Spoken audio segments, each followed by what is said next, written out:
Oh boy, I'm getting flashbacks from a bygone era.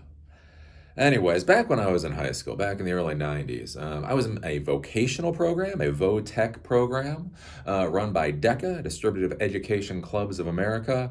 Basically, it was an entrepreneurial vocational program. So we used to have VOTech. I don't know if you still have VOTech anymore. The idea was somebody coming out of high school should have the education and training to be able to pay the bills, to get a middle class lifestyle. Ha! That was back in the 90s. Remember when K through 12 teachers were expected to provide a quality of education that would get their students a middle class lifestyle?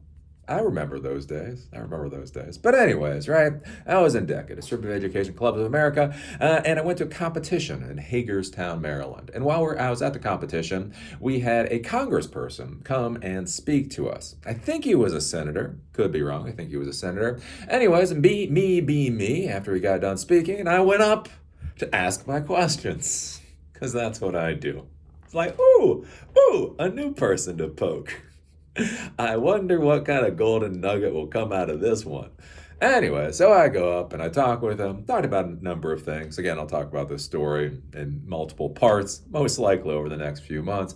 But anyways, one of the things we're talking about is how our government system worked. And one of the things I was saying is I don't understand why it's so inefficient and so ineffective. And remember, this was back in the early 90s, right? It didn't seem like they were getting things done very quickly. And the curious thing was for that congressperson, he said, well, actually, in a way, that's the brilliance of our system. And it's like, what? And he said, well, the good thing about the separation of powers and all this other stuff is that no one person can do stupid things too quickly. Right? The idea being with the Putins of the world or the Xis of the world or all these other, tyrants and dictators of the world. The big problem is once they get a stupid idea in their head, they can just go too far, too fast with that idea, and it tanks the entire country. The nice part, I was informed about our system is it kind of moderates itself. Like you have some stupid, or you have some stupid, and you have some really smart, right? And it just keeps you going on a pretty decent path because no one person can send our country into the crap hole too quickly. Too quickly. Our system doesn't allow it. I was specifically told by our congressperson, our system does not allow one person to nosedive our entire country. But anyways, apparently that is incorrect. Apparently one person can come in with a flamethrower and just burn down the entire plane in midair. So we're gonna see. We're gonna see what happens. So yeah, we're gonna talk about Trump today because we're gonna be talking about Trump for a while. Not for religious speech, not for gay marriage, not for so many things, but because his actual policies are affecting us as technology professionals. Eli, why are you talking about politics? I want to hear about technology. Well, boys and girls, those two things go together. The reason Silicon Valley is in California is because of government policy. The reason you're watching this video and I'm creating this video is because of, wait for it, government policy. Because of so much of government policy literally drives how we consume and how we interact with our society. So it's important to understand, especially as somebody starts fucking with the policy. Oh, with the turbo button pushed in, it's important to understand how this stuff works so you can start to consider, where to place yourself. I was thinking about this. So we have a friend of the show, Martin Lehner. He runs a managed service providing company up in Canada. We are most likely going to have him on as a guest. So we do these tech question and answer sessions every Friday. So I want to start bringing in guests so you can hear other people's opinions, not just mine. Make that like again, basically you can ask though these types of people your specific questions. Eli didn't ask the right question. Great, bucko. I'm going to unmute you and you get to ask the question you want to ask. Anyways, we were going back and forth. I think it was yesterday. And the curious thing that he was actually saying that he now has customers. So he's a Canadian MSP, and he now has customers that are becoming more interested with where their actual data is stored on the cloud. And they are now actually making requests for that data to be put into data centers that are either in Canada or in Europe.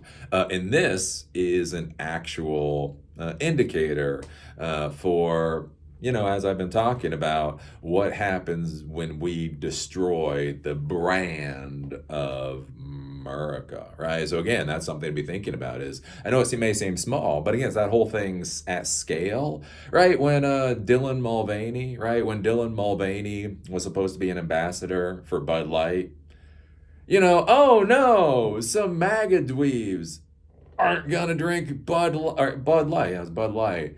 Boo hoo, boo hoo for the bigoted people in red hats. All right.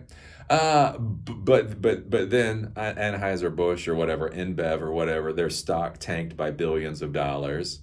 And then apparently like we're over a year later, and apparently Bud Light is still, the sales are still down something like 20% again, right? I mean, I to be clear, I have no idea why the people at Bud Light thought not Dylan Mulvaney, anyway, whatever the fuck the person's name is, whatever the person, I have no idea why they thought that would be a great ambassador for their particular brand.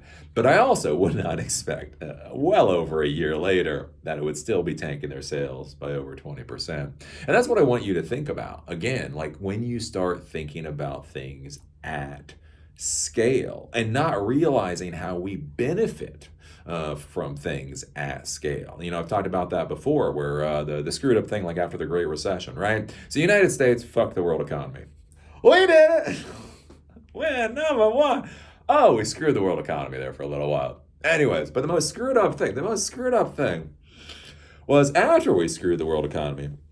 So many of the developing countries and the third world countries, the people that actually have money in those countries, actually started pulling their investments from their own countries and putting it into the United States.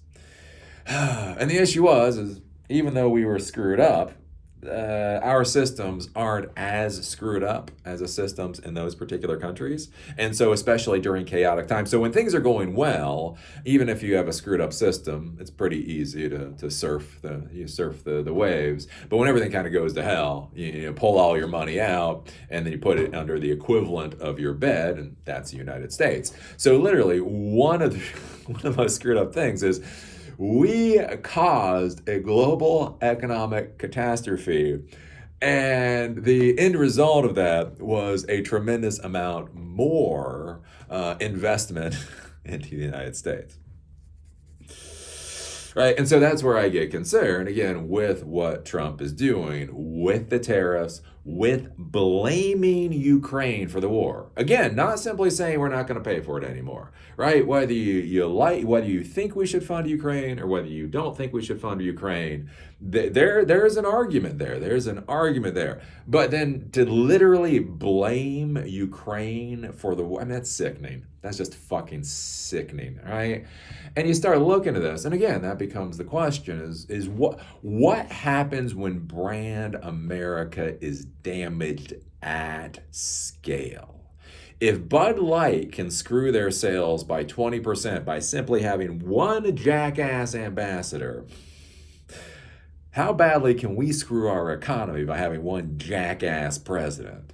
And so again, it's interesting again to listen to people and realize, oh, okay. So again, tech companies now in Canada are actually thinking about how to decouple themselves from American cloud infrastructure, which becomes a curious thing. So anyways, we're going to talk about Trump. If you don't know what I actually care about, Silicon Dojo, right? Again, empowering you folks to do whatever the hell it is that you want to do. Again, our self-study program, very happy. We now have SQLite. So we have Introduction to SQL with SQLite as a self-study course.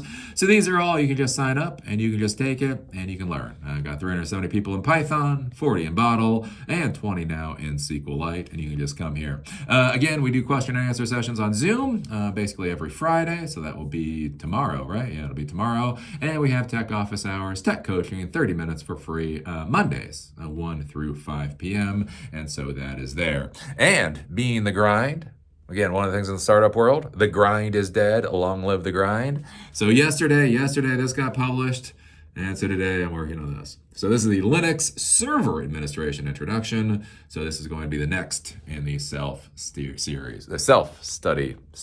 So that's coming up. So anyways, that's not why you're here. You're here to cry about Trump.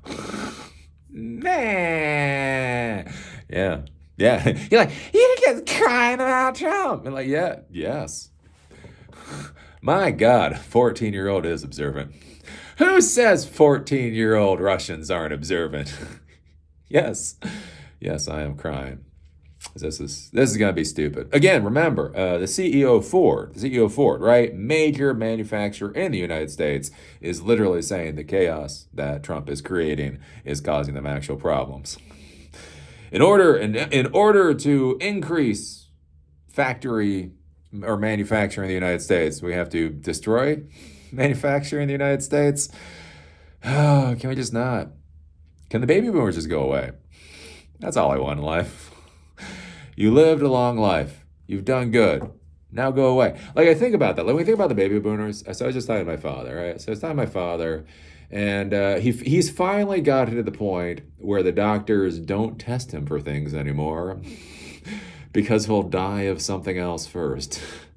That's a weird point in time. Mortality is so weird. But right, my father is part of this whole generation. And that's the thing. It's like he's old enough. He's been retired for a while now, and he is literally old enough that doctors are no longer testing him for things. Not because he might not get them, but just because he's going to die of something else first. I feel like that should be the cutoff. I feel like that should be like the cutoff for presidency and Congress and the rest of it. If the doctor says, oh, that's the last time you're going to get tested for X, Y, or Z because you will die of something else before that can kill you, even if you get it. That should be the forced retirement age. But anyways, we don't get that. We get our first dead president, and now our first pumpkin president. DEI in action. DEI in action. Anyhow. Trump says, who knows if he'll actually do it, but he probably will. Trump says he will introduce 25% tariffs on autos, pharmaceuticals, and chips and processors, right? So those really cool graphics cards that you want, you know how you've been crying because the latest NVIDIA graphics card costs $2,000? Ha! You know what'll be even better? When it costs $2,200. So yeah, he's talking about increasing or putting these tariffs in, and then majorly increasing the tariffs. It's not simply that's going to be a 25% tariff, but then he wants to ratchet up the tariffs past that.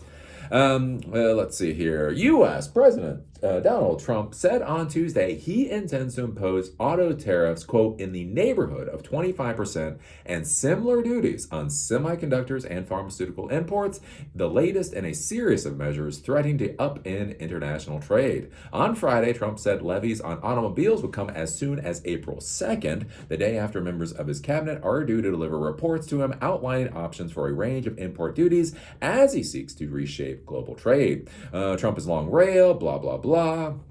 Let's see here. Pharma, chips, and duties. Trump told reporters at Mar-a-Lago estate in Florida on Tuesday that sectoral tariffs on pharmaceuticals and semiconductor chips would also start at, quote, 25% or higher, rising substantially over the course of a year. So it's not simply that it's 25%. You're like, okay, 25% as a business person, how do I make this work? It starts as 25% and goes from there. He did not provide a date for announcing those duties and said he wanted to provide some time for drug and chip makers to set up U.S. factories so that they can avoid tariffs. Trump said he expected some of the biggest companies in the world to announce new investments in the United States in the next couple of weeks. He provided no further details. And so that's the thing, is he wants to ramp up over a year to give manufacturers time.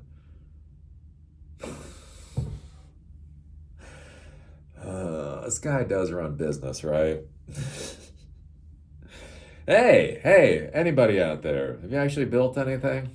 Have you actually built anything? He wants to give manufacturers time. So he's going to give them a year. A year. And again, the interesting thing, again, like with all this kind of stuff, it just takes time. Again, things like permitting. Government permitting takes time. Purchasing property takes time. Like finding and purchasing property can take months. So you have to figure out what plan your business is going to do. You have to line up the financing or investment or whatever else to do it. You have to find the area. So you actually have to figure out where in the hell the United States are going to put it. United States, 3,000 miles by 2,000 miles. We are an empire. We don't like to say it, but we is one. And so you got to figure out where in this empire you're going to put that damn thing. Then you got to go through the permitting, the purchasing process, the permitting process, the zoning process. You have to build your facilities. You have to define the employees to put into your facilities. You have to train them or get them up to speed to actually start producing. You have the logistics systems. Again, fuck me. None of this is libtard blue hair screaming at the fucking moon. This is just how logistics works. And he's like, yeah, a year's good. A year's good. And so anyways, we have these logistic systems that have been built over decades at this point. Again, with NAFTA is like 30 years old now. It's no longer NAFTA, it's USMC. But anyways, NAFTA, its derivative, has been around for about 30 years. Again, the stuff going on with whether it's Taiwan or whether it's China, that's been building up for about 30 or 40 years. And companies have been designing their systems in this particular way because, right or wrong, and again, I would actually disagree with a lot of it, that is what our politicians have been pushing for. And again, in this modern world with something called a just-in-time inventory, the idea is you don't want to have big-ass warehouses that just simply store a lot of components for any number of reasons. And so essentially you order components as you need them and keep the minimum stock that's required. And that is just simply how our logistic systems have been designed, and it's how these companies have been operating for decades. And now little Mr. fucking Trump is gonna come in, and he's saying, I want you to do it this way now. I am emperor.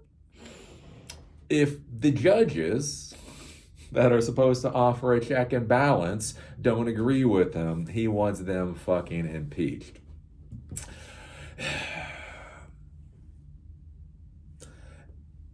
Anywho, and so this is going to be the next chaotic disaster that is going to hit our empire that has crumbling foundations. And for anybody new here, I've been talking about these crumbling foundations for a while. Again, we should have had massive economic shocks that hit everybody with COVID, right? I saw my portfolio sink in March of 2020, and I went, fine. I mean, I didn't like it, I didn't prefer it. I wish COVID wasn't around, but it was like, okay, COVID hit the world economy, stocks take a beating, that makes sense, right? And then April of 2020, stocks start shooting up, and you're like, what? We've closed down the country. Global trade is crashing, right? The rest of this, and stocks are going through the roof. And then people started talking about the K-shaped recovery. And let me say something to the world. That doesn't fucking exist, you goddamn jackasses. There is nothing called a K-shaped recovery. A K-shaped recovery is where the rich get richer and the poor get more fucked. That is not a goddamn recovery. But anyways, right? And we've had this jack asinine economy going ever since. Housing prices are through the roof. People can't afford housing. We can't afford housing. We can't afford health care. We can't afford education. We can't afford retirement. We can't afford the basic building blocks of a modern society. But hey, Elon Musk has gotten richer. So obviously our system is doing good. So anyways, again, the important thing to understand with this is I'm not saying that we shouldn't rejigger our systems, right? I'm not even anti-tariff to some degree. It is how fast this is coming on. Again, when I was talking to Martin Lehner, he has stocked up by a significant degree. One of the interesting things that he was talking about being in Canada is all this trade question mark, that a lot of vendors are simply jacking up the prices of the things that they sell based off of tariffs that aren't necessarily there yet.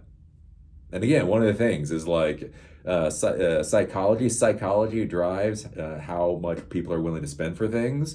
So since there is so much talk of tariffs in the air, and since these vendors don't really know what the price points should be, what they're doing is they're starting to price things based off of those tariffs being there, without those tariffs actually being there, which is just, again, it's just another complete and utter crap show. And so it's going to be interesting to see, again, if he puts these 25% tariffs on chips, it will be curious to see how this is going to affect people in the real world. So Nvidia is probably going to get this shit hammered out of them, right? So when you buy a GPU, a huge, a graphics card, a huge amount of that is the GPU. The value of that is the GPU itself. So that means the silicon that would have a tariff on it, and it would most likely be significant, right? So if you're buying a $2,000 graphics card, again, I don't quite know how the economics of it work, but you would imagine that 1,500 of that is for the GPU.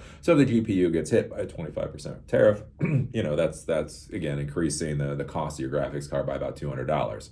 Trump is taxing you by $200 for buying that graphics card, and that is before you pay for sales tax, and that is before the government hammers you for all of these other taxes, which is kind of a curious thing. Again, I want you to understand, Trump is very proud of taxing the ever-loving shit out of the American population in a process that may tank our fucking economy. So you may literally be paying to tank the economy, which is a hell of a thing. But anyways, right? So if the value of a graphics card is mostly in the GPU, the tax that you're going to pay is going to be very significant. On the other hand, if you look at a lot of other things, they may have chips in there, but the actual silicon in there might not make up a whole bunch of what it is. Again, you might look at something like a smart TV. Again, how this chips things work out, who the hell knows? But if you have a smart TV, again, smart TVs are dirt cheap anyway, but let's say they're $400 for a smart TV. The chip in there, the silicon that makes that smart TV smart, that might only be worth about $25. So on a $400 TV, or even like an OLED TV, let's say you're going to go out and you're going to buy an expensive OLED TV, like a $4,000 OLED TV, right? The processors in there for that might actually be rather insignificant. Again, I have an OLED smart TV from LG, and I gotta say the brain power in it isn't great. The resolution's fucking phenomenal. Not the best computer in there though, right? And so the chip in there might be, $50, maybe $100, maybe even $200, right? So you want a $200 processor and an OLED TV, again, 25% tariff on that, $25, right? $4,000 TV goes up by $25, who the hell cares? A $2,000 graphics card goes up by $200, that'll be much more significant. And so one of the things we're looking at with this is basically trying to figure out what these tariffs actually mean for the prices of the products that we're going to be buying. And again, the other thing to be thinking about with that, though, is that you may have OLED TVs, right? OLED TVs, maybe because of tariffs, they get hit by $25. But one of the questions is with pricing, right? The value of something is only what somebody's willing to pay for that item at a specific point in time. Well, if everybody knows about tariffs and everybody knows the prices of electronics are going to go up because of tariffs, just like some companies may decide to eat the cost of tariffs in order to continue selling their product at the same price point, right? Other companies may look at it and go, well, if everybody's expecting a price increase, why hold the price increase to 25%? Maybe we should jack it up to 35% or something like that. And then the issue that you're going to run into is, again, we're going to have a lot of electronic devices, and the cost for those is going to go up. And what are you willing to spend? And again, the interesting part with all of this is you now are being forced to either pay more in taxes or pay more money to these companies' bottom line because of America First policies. You know what I miss in America First policies? America. America. But anyways, right? And so it'll be interesting to see, again, like with Martin Lehner up there. He's bought a whole bunch of stuff. Again, he's a managed service provider company. He has a number of employees. I don't know how many employees he has at this point, but he's saying he pre-bought like 100 laptops, a number of desktops, and a number of servers. And though he basically bought those before everything hit the fan, just to make sure he has that stock, and so his customers, at least for a little while, don't get sticker shock, and he doesn't have issues selling. But the thing to be thinking about with this, and again, this is the thing to be thinking about as a business owner. Again, if you're talking about 100 because he said that, I was like, what? Martin's doing good. He can buy 100 laptops and have them sit on a shelf. But think about this. Like, if you're buying a laptop, let's just say $600. I don't know what laptops he bought, but let's just say $600, right? 10 of those is $6,000. 100 of those is $60,000. That is $60,000 in cash. That's now sitting on a fucking shelf. It's not $60,000 being deployed to a marketing campaign to bring in more customers. It's not $60,000 being used to train his employees to make them more efficient or to upscale them. It's not $60,000 to hire an intern or to hire another employee. It's not $60,000 to expand facilities so he can produce more. It's not $60,000 so that he can actually provide better, higher quality services to his community. It is $60,000 so that a product can sit on a shelf and gather dust just so he has that in stock and he knows that he can sell it if need be. And again, that's just the laptops, not including desktops, not including networking equipment, not including the rest of that. Again, a significant amount of money that is just sitting there just because. And that's the thing that you've got to think about with businesses. And again, I know I get a lot of the 14-year-olds in here, and they're like, oh, cry those tears, you little blue hair. It's like, look, you fucking jackasses. I know you don't understand business. Just like when fucking BLM protesters ransack, a store and then say, well, the owners have insurance. You're just as fucking stupid as those goddamn protesters. Just like trying to wave everything off that a business owner just has insurance and so can handle it is just as fucking stupid as thinking that, oh, you can just fuck with the entire global supply chain and businesses will just be able to handle it. And this is one of the things I really want you to understand why I am so fucking disgusted both with Biden and with Trump and all these jackasses, right, is what you'll notice is when business owners complain, business owners put actual problems on the table, right, and say, look, these are actual problems just with the fucking functioning of businesses. What both sides say is they'll figure it out, right? I saw one of these little fuckers, one of these little Trump fucking advisors. And it was brought up, how are CEOs supposed to deal with this chaos? The Trump advisor, the Republican advisor stated, that's the CEO's job, they'll figure it out. And what I'll tell all of you people is surprise, surprise, surprise, people are fucking people. Just like I tell you, we should probably be nicer to black people. We should also probably be a little bit nicer to CEOs. CEOs and business owners and bosses have families too.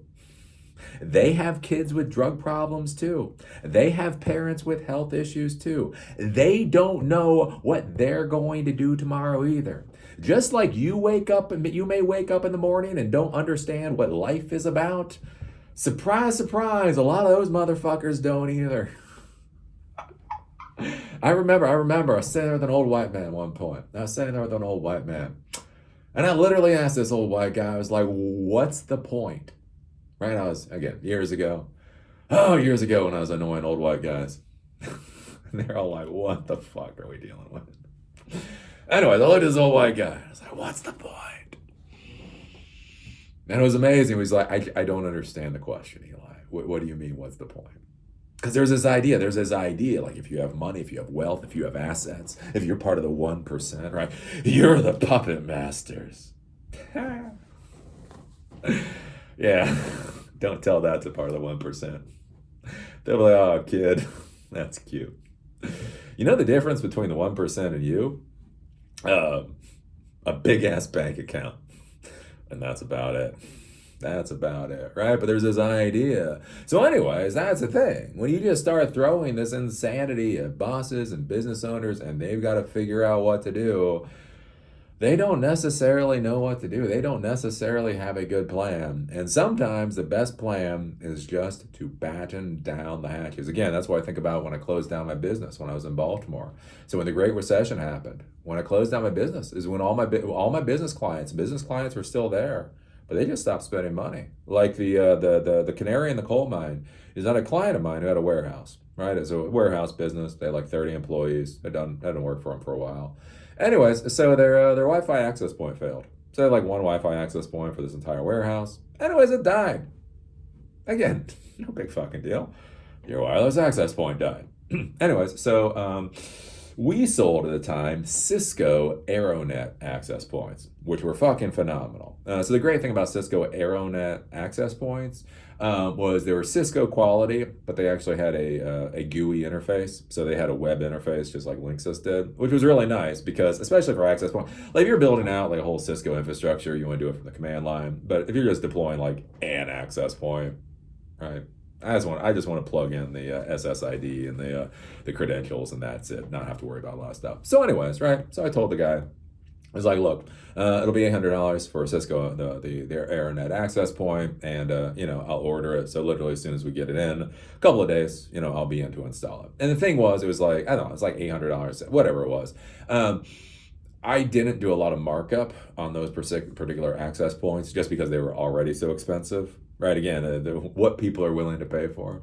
They're willing to pay $2,000 for a server. I could build a server for $600 and sell it for $2,000. They would do that. For some reason, they would not pay that much money for an access point. I get it. So anyways, my markup on the access point was like $50. It was pretty small. It was relatively small.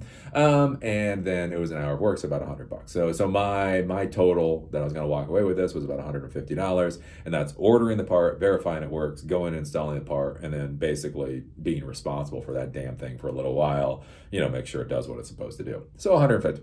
But that's the kind of work that you did for clients because again, it's not real money, but it's just kind of stuff.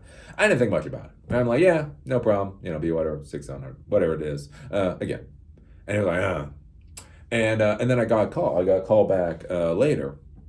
And he was like, yeah, well, I stopped at Best Buy and I bought a Linksys. And again, when I'm telling you this story, this is from like 2009 Linksys access point. He was like, yeah, I bought a Linksys access point for $70 at Best Buy. We're going to use that. It was like, fucking hell. You're going to have 30 users for a business in a warehouse environment of a single Linksys access point. And that's when I rethought that. That was basically the straw that broke the camel's back for me. When I was like, we're just fucked. And then it closed down. I had employees. I had a facility. I had clients. I had the rest of it. And it was like, this environment is not going to work. And if you looked at a whole bunch of the trends that were happening at the time, that most of them have played out. Again, I made the right decision back then. It's like, wow, right? And that's the kind of thing that you need to be thinking about. Like these business owners have to make decisions, right? And so in these economic environments, are they going to be like the warehouse business owner that instead of buying the appropriate equipment that will do what he needs done is going to buy a $60 Linksys piece of crap that is going to cause his people problems? Is it like Martin Lehner putting tens of thousands of dollars of money essentially into inventory so that it can collect dust, just so he knows he has the stock he needs to be able to provide for clients? Is it me going, holy shit, this is the straw that breaks the camel's back? I'm done. I'm off to the next thing. Right, and these are the things to be considering, when you start having these shakeups of the economy, and understanding different business people will make different business decisions. And again, how does that look at scale? If your company external to the United States, how comfortable are you now doing business with the United States? How comfortable are you building data centers in the United States? Especially if China's, processors are going to get better and better, and they are. Again, you know, we have some kind of lead on them. I don't know what to believe. Maybe we have a 5-year lead on them. Maybe we have a 2-year lead on them. Maybe it's less. But here's the thing, time goes by quick. I moved to Asheville over 4 years ago. Basically, we have a lead over China in chips that is the length of how long I've lived in Asheville. Where again, as you start to get older, you realize how quick that shit is. Right? And so again, if you're in the Middle East, if you're in South America, if you're in Africa, if you're in Europe, and you're thinking about long term, again, one of the things you need to be thinking about with infrastructure and all that, it's not on tomorrow, it's not on 6 months, it's on 5 years, it's on 10 years.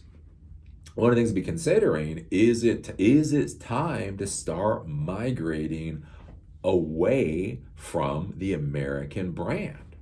Why build data centers in the United States when you do not know what the tariffs are going to be? You don't know what the regulatory environment is going to be. And you also don't know the security environment of your information. Again, the NSA, our security apparatus, has zero issue fucking with all of our tech companies just because we don't care about the Constitution. The Constitution didn't specifically define the NSA, ergo, the NSA doesn't believe the Constitution has a goddamn thing to do with them. Right? Again, if you're the rest of the world, is this the kind of environment that you want to be dealing with? That's a hell of a question. That's a hell of a question. I don't know. We're on a ride. We are on a ride. When are the baby boomers gonna die? So, not my dad. My dad can stick around. He's a pretty good guy. When are the rest of them just gotta die? I think that's the thing with boomers. I think the only way to get rid of them is for them to die. They just aren't gonna go and retire. Hey, remember Grandma and Grandpa? You remember how they retired? Could you all do that, please? So, anyways, yeah, I don't know. Again, I mean, you think about that, with Apple, where is the breaking point for pricing? Again, real world. Again, I try to talk about things that I actually do, just so, again, because it's real. So my wife and I used to only shop at Whole Foods, right? So my wife, 3 cancers, other health problems. And again, Whole Foods is good for food.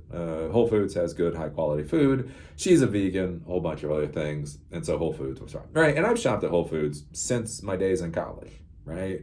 And it didn't used to be too bad. Right. Don't go buy the steaks.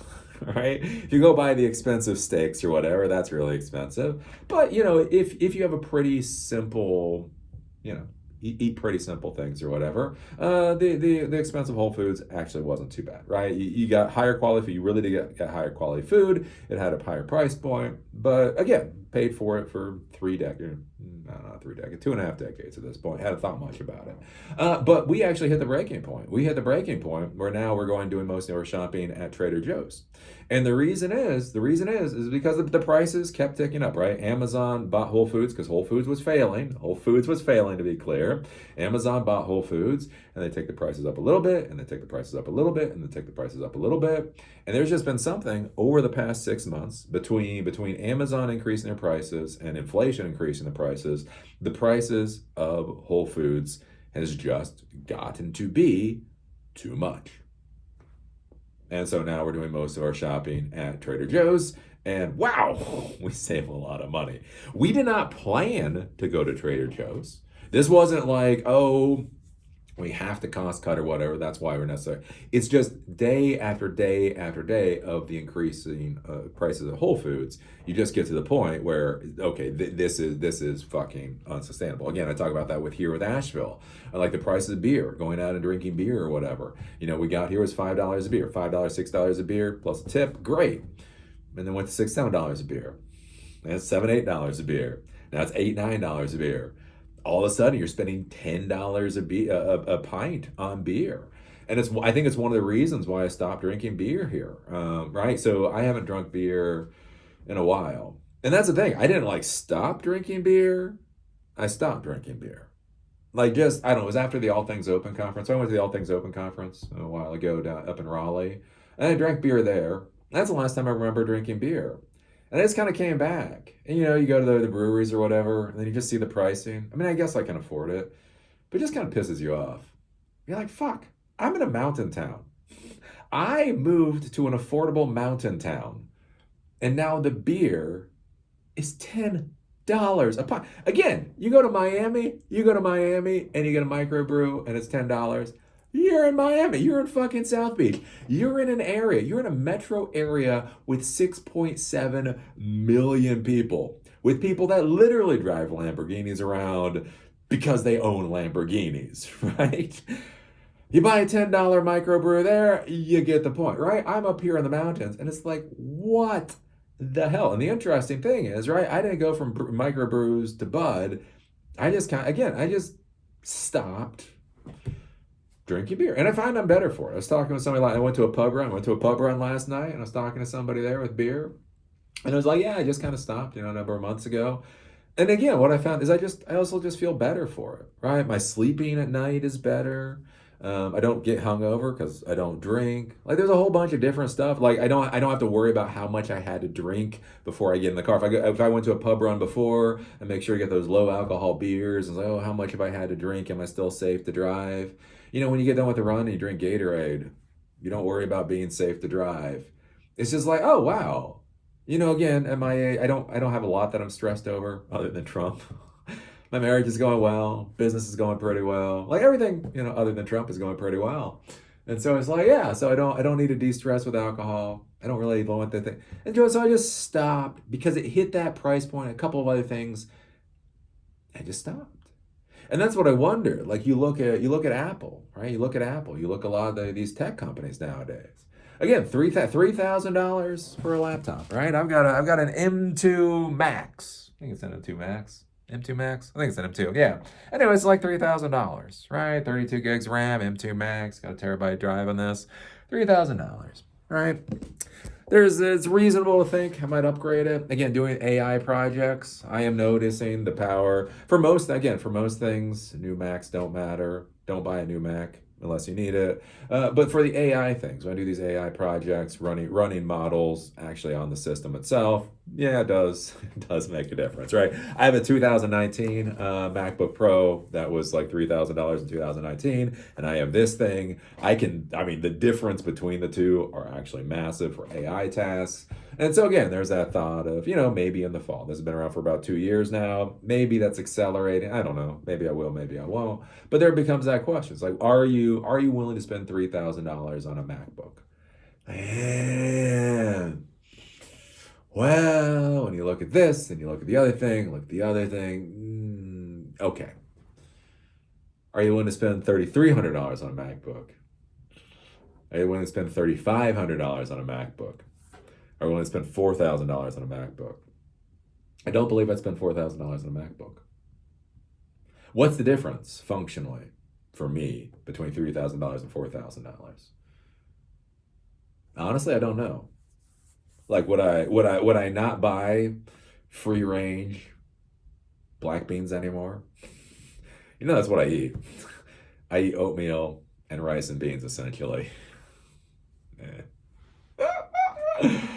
Oh, but anyways, right?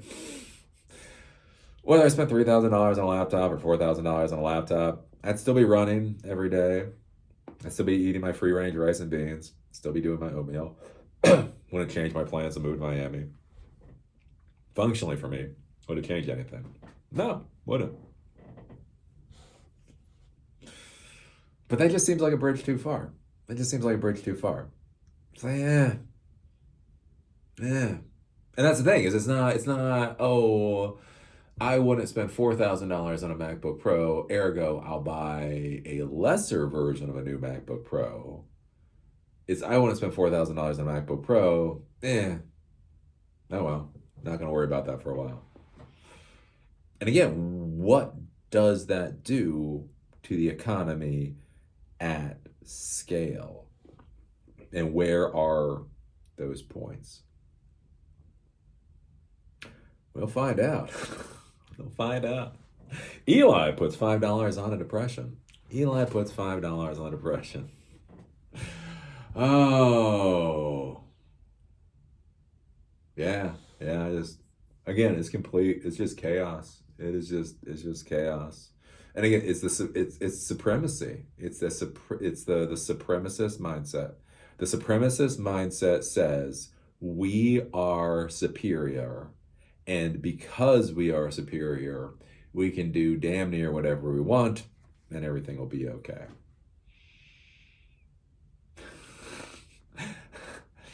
I don't think that's how it works out at the end of the day, but I guess we're going to find out. So what do you think about this? What do you think about Trump's tariffs on chips and cars and the rest of it? What do you think about all those little decision-making things and how all those add up? Again, you think about it with the Biden administration, right? The Biden administration didn't care about the economy. When people complained about inflation and the rest of it, he poo-pooed them. You don't understand. Biden said, you don't understand. I'm a good president. Harris says so. I hired Kamala Harris to pat me on the head, and she keeps patting me on the head. So therefore, I'm a good president, right? And think about the economic chaos that caused. Again, you look at places like Asheville, right? You know, you provide money, you print money, and then give it to people who don't need it. They start spending money as if it's money for nothing, because it is. That then is a signal to the market to increase prices on things. And then all of a sudden, basically the people that can't afford it are now spending more, and the people who can't afford it are going without.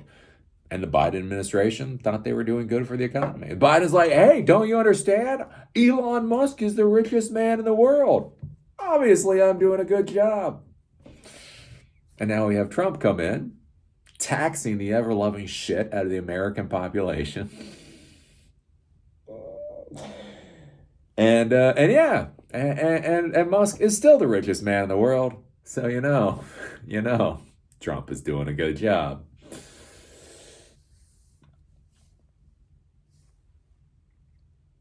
Yeah, I don't know. When do the wheels come off? Put your thoughts down below, and I will keep working. I will continue working on the Linux administration self-study course, and see you all later. I'll keep pushing my ball forward. I'll keep pushing a hand out to help other people move their balls forward. And whatever happens with the insanity with our government, maybe we can we make things a little better for all of us. But that's my thought. See y'all later.